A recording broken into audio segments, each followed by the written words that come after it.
नूराबाद की सुनहरी यादें, अहमद और उसकी 4 ताकतें।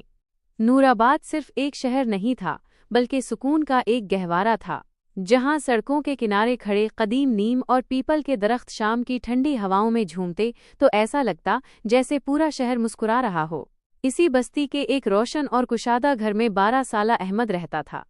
अहमद कोई गैर मामूली बच्चा नहीं था, मगर उसकी जिंदगी को जो चीज़ 4 चांद लगाती थी वो उसकी 4 फूफो थीं, जिनमें से हर एक अपनी ज़ात में एक मुकम्मल तरबियतगाह थी। साइमा फूफो, लफ्ज़ों का जादू और एतिमाद। साइमा फूफो पेशे से मुअल्लिमा थीं और उनका ओढ़ना बिछोना किताबें थीं। उनके घर में हर तरफ इल्म की खुशबू बसी होती। वो अहमद को सिर्फ सबक नहीं पढ़ाती थीं, बल्कि उसे खुद एतिमादी का हुनर सिखाती थीं। अहमद, याद रखना, दुनिया तुम्हारे अल्फाज तभी सुनेगी जब तुम खुद अपनी आवाज़ पर यकीन रखोगे। वो उसे आईने के सामने खड़ा करती और कहती कि अपनी कमर सीधी रखो और नज़रें मिलाकर बात करो। उनकी इसी तरबियत ने अहमद के अंदर की हिचकिचाहट को ख़त्म करके उसे एक बेहतरीन मुकर्रर बना दिया था। नादिया फूफो, जायका और खुलूस। नादिया फूफो के घर का रास्ता किचन से आने वाली महक से पहचाना जाता था। वो कहती थी कि खाना सिर्फ पेट भरने के लिए नहीं, बल्कि दिल जीतने के लिए पकाया जाता है। अहमद ने उनसे सीखा कि ज़िंदगी में तवाज़ुन कितना ज़रूरी है। बेटा, मसाला ज़्यादा हो जाए तो सब्र से काम लो और कम हो जाए तो उसे प्यार से पूरा करो। उन्होंने अहमद को सिखाया कि अगर हाथ में लज्जत और नीयत में खुलूस हो तो सादा सी खीर भी शाही पकवान बन जाती है। रुखसाना फूफो, सब्र और कुदरत से दोस्ती। रुखसाना फूफो का ठिकाना उनका वो बागीचा था जहां हर मौसम में रंग बिखरे रहते। उन्होंने अहमद को एक नन्हा सा गमला दिया और उसे एक जान बख्शी। जब एक बार अहमद की लापरवाही से पौधा मुरझा गया तो रुखसाना फूफो ने उसे डांटा नहीं, बल्कि समझाया, पौधे हों या रिश्ते, अगर तुम उन्हें वक्त और तवज्जो नहीं दोगे तो वो मुरझा जाएंगे।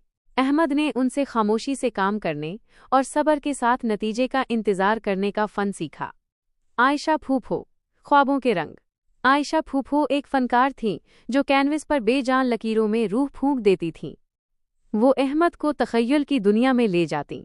उन्होंने अहमद को सिखाया कि हकीकत से हटकर भी एक दुनिया है जिसे हम अपने ख्वाबों से सजा सकते हैं। अहमद, जो तुम देख नहीं सकते उसे तुम सोच सकते हो, और जो सोच सकते हो उसे तुम बना सकते हो।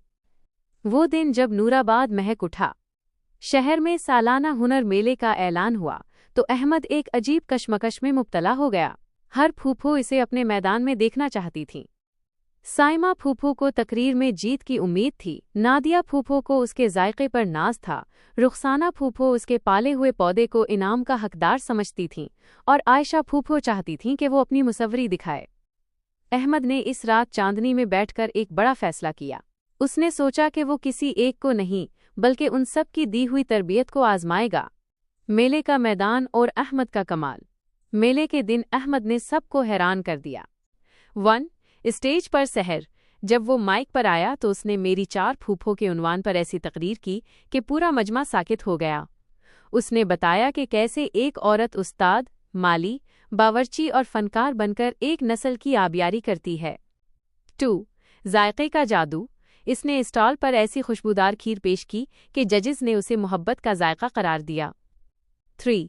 सब्ज इनकलाब। इसका पौधा, जो कभी मुरझा रहा था, अब गहरे सुर्ख फूलों से लदा हुआ इसके सब्र की गवाही दे रहा था। 4. शाहकार तस्वीर। इसने एक ऐसी तस्वीर बनाई जिसमें चारों फूफों के साए अहमद को ढांपे हुए थे, जिसका उन्वान था, मैं कभी तन्हा नहीं। एक नई शुरुआत। जब नताइज का ऐलान हुआ तो जजेस ने अहमद को all rounder of the year का खुसूसी एजाज़ दिया। इस दिन अहमद ने सिर्फ इनाम नहीं जीता था, बल्कि अपनी चारों फूफों की आंखों में फ़ख्र के आंसू देखकर ज़िंदगी की सबसे बड़ी जंग जीत ली थी। ख़ानदान की तरबियत वो ढाल है जो इंसान को हर मैदान में सुरखरू करती है। अगर हम अपने बड़ों की नसीहतों को हुनर बना लें तो हम कभी नाकाम नहीं हो सकते।